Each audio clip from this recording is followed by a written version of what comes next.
हिंदुस्तान की आज़ादी के सिलसिले में वहाँ कॉन्फ्रेंस हुआ, उसमें यहाँ से जाकिर हुसैन साहब भी गए। तो कहते हैं वहाँ इस्लामिक कंट्री के बेशुमार बड़े बड़े सदर और हुक्काम आए हुए थे, लेकिन सबसे पहले इन्होंने वहाँ तबलीग का तारुफ सबके सामने कराया। और नंबर 2, इन्होंने अजान देकर बाजमात सबको नमाज के लिए आमादा किया। इंग्लैंड के अंदर अजान देके बाजमात नमाज जाकिर हुसैन साहब, बड़े बड़े इस्लामी स्कॉलर्स और बड़े बड़े इस्लामी प्रेसिडेंट वहाँ पर मौजूद है, लेकिन अल्लाह ताला ने जाकिर हुसैन साहब के जरिए बाजमात नमाज। जब आदमी का रुख सही होता है तो आदमी कहीं पर भी रहता है अपने मकसद को भूलता है। हमको ऐसे बनना चाहते हैं। इसलिए मौलाना इलियास साहब रहमतुल्लाह अलैह अलीगढ़ जाते थे, जामिया मिल्लिया जाते थे, तो कहते थे मुझे इसके अंदर कुछ ऐसे नूरानी चेहरे नजर आ रहे, दाढ़ी कुर्ते पजामे में, और अल्लाह ताला ने वो पेशिन को पूरी कर, मुझे इनके अंदर अच्छे नेक इंसान, भले इंसान इन स्टूडेंट्स में मुझे नजर आ रहे, जो आगे चल के दीन का। ये मौलाना इलियास साहब रहमतुल्लाह अलैह अपनी गहरी नजर, बसारत, बसीरत से, फिरासत से उस जमाने में बोल कर गए। इसलिए उस जमाने से जब भी कॉलेज यूनिवर्सिटी के बच्चे यहाँ आया करते थे, मौलाना इलियास साहब, मौलाना यूसुफ रहमतुल्लाह अलैह उन्हें बड़ी कदर की निगाह से देखते। कैसे देखते थे? बड़ी कदरदानी की निगाह से देखते। और कहते थे तुम यूरोप जाओगे, तुम अमेरिका जाओगे, और तुम जो है फ्रांस जाओगे, और तुम जो है ऑस्ट्रेलिया जाओगे, कहते थे तुम में से एक आदमी एक मुल्क जाएगा और वहां जाकर अल्लाह के नबी का दीन को जो है जिंदा करेगा। आप भी करेंगे इंशाअल्लाह, पक्का इरादा इंशाअल्लाह। ये बहुत बड़ी आपकी जिम्मेदारी।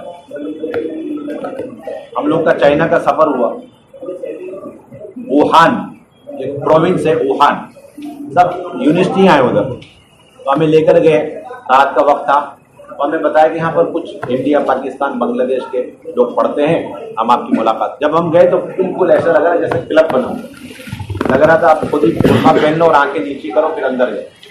लेकिन अल्लाह की शान, जब हम अंदर गए तो बेहतरीन कुरान के पढ़ने की आवाज़, ऐसे लग रहा है जैसे हरम शरीफ में दूर से चलते आते ना, हरम के करीब करीब, इतनी उम्दा आवाज़, प्यारी आवाज़।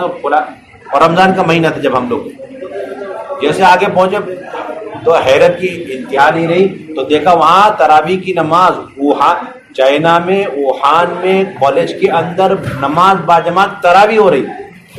क्या हो रही? और पढ़ाने वाला कौन? एक इंडियन बच्चा, केरला का वो स्टूडेंट, मेडिकल बच्चा, मेडिकल पढ़ रहा था वहाँ, केरला का बच्चा, वो कुरान हाफिज कुरान, और उसके पीछे तकरीबन 250-300 स्टूडेंट। उसमें क्या Morocco, West Africa, South Africa, और फिर इधर यूरोप के, फिर सऊदी अरब के सारे बच्चे, सब ने अपने अपने कमरों में लिख दे रखा, छोटा सा वो माइक दे करके, कनेक्शन करके, और फिर नमाज पढ़ो।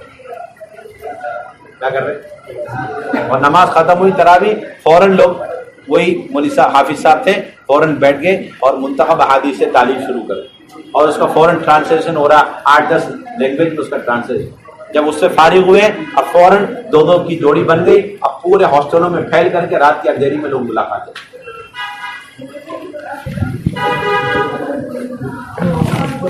समझ में आ रहा है?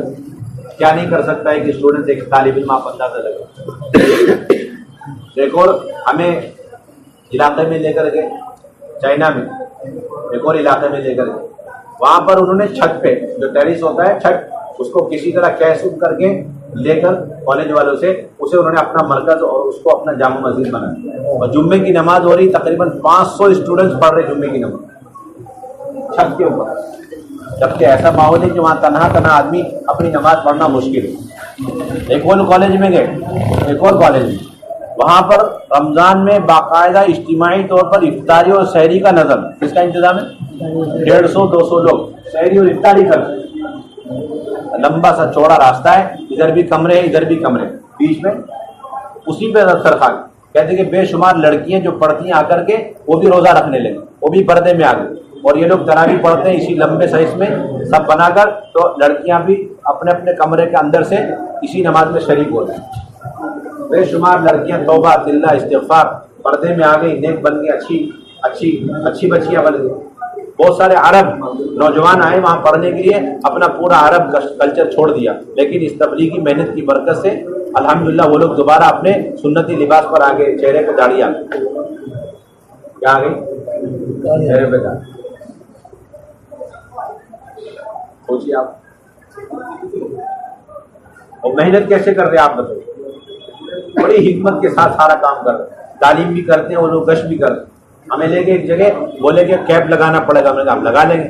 वह पीछे आपको बैग लटकाना पड़ेगा, जैसे कॉलेज का बैग हो लटका लेंगे। कहीं साइकिल चलाना पड़ेगा, वो भी चलाएंगे 20 साल बाद साइकिल। तो आगे रहबर है, आगे गेटर रहबर आगे, उसके बाद हमारा एक साथी, फिर एक रहबर, उसके बाद हम। और बोले कि आज से हमें 4 दरवाजे से अंदर एंट्री मार, और एंट्री मार करके फिर उसके बाद हम एक कमरे में गए। ऐसा लग रहा जैसे आज हिंदुस्तान में किसी मरकज में मस्जिद में पहुंच गए। वहाँ माशाल्लाह 50 लोग, बांग्लादेश, इंडिया, पाकिस्तान के लोग, और सब माशाल्लाह दाढ़ी कुर्ते पजामे में। पता चला गश्त हुआ है और अब माशाल्लाह बयान होने वाला। सारी मेहनत अंदर ही अंदर हो रही है।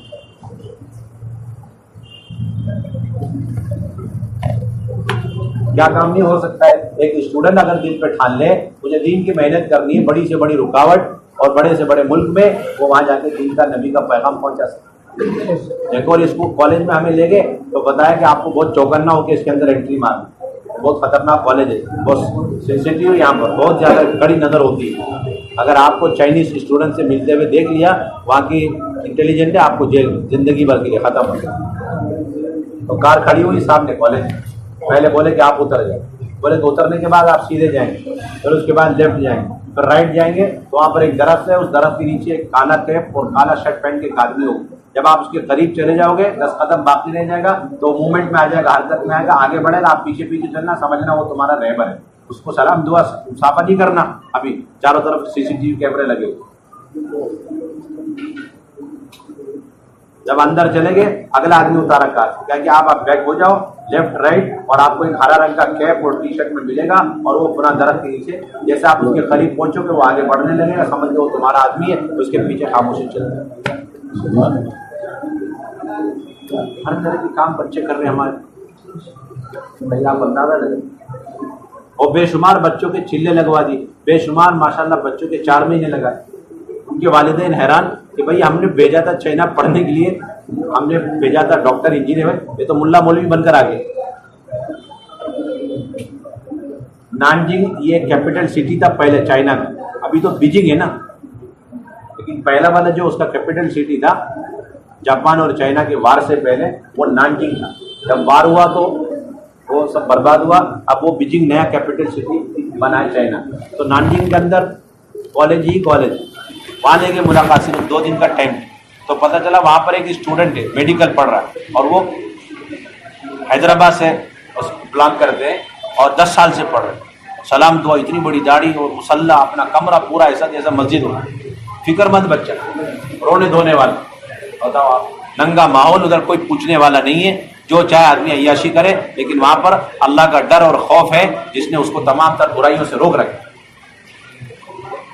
आइडियल नमूना बन गया वो बच्चा पूरे कॉलेज के अंदर।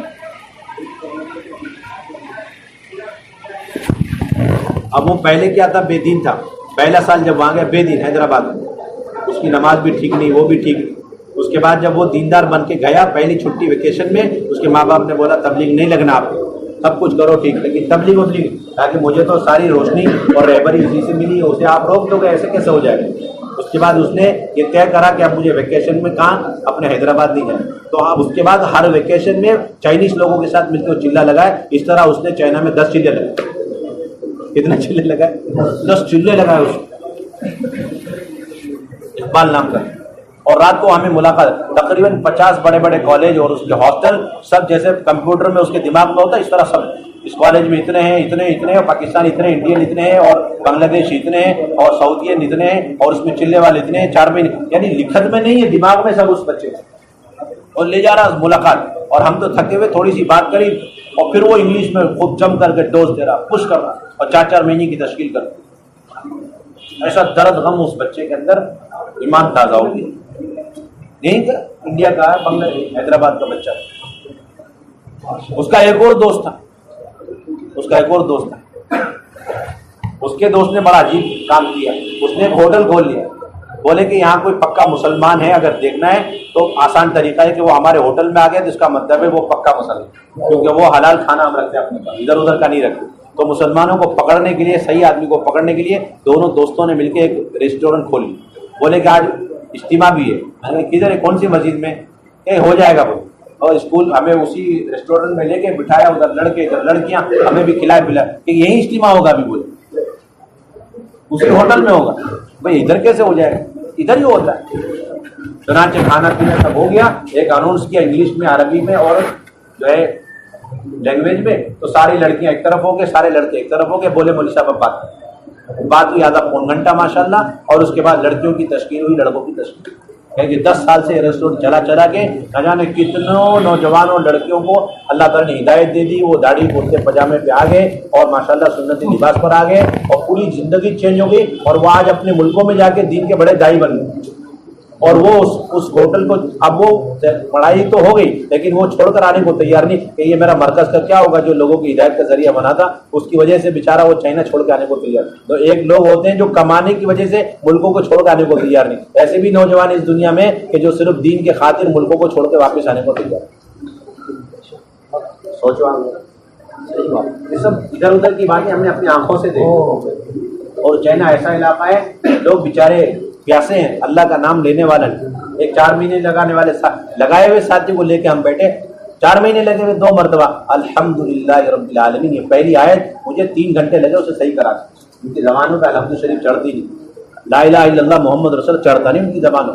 ऐसा दीन की मेहनत उधर से खत्म हो, जबकि वो अपने आप को ओरिजिनल मुसलमान समझते हैं, क्योंकि साहबा सबसे पहले चाइना गए, कहते हैं वो हमसे पूछते हिंदुला यानी हिंदुस्तान के अंदर मुसलमान है, हमसे पूछते, अपने को ओरिजिनल कदीमी मुसलमान समझते, और हमसे पूछते कि यहाँ पर मुसलमान है क्या, पूछते हिंदुस्तान में ऐसा मुल्क। वो कहते हैं 150 साल पहले वहाँ ऐसा इस्लाम था, ऐसे बड़े बड़े उलमा थे कि उनके फतवे जो होते ना, फतवे वो ऐसे होते थे जैसे हरम शरीफ के इमामों के फतवे हो गए। लेकिन ऐसा दीन की मैंने छूटी, ऐसे उलमा को आवाम को कत्ल किया जैसा रशिया में कम्युनिस्ट के ज़माने में हुआ, और बेशुमार लोग हिजरत करके चाइना से कहाँ चले गए, किर्गिस्तान चले गए। आज भी बड़ी बड़ी कॉलोनी आबादी हैं किर्गिस्तान।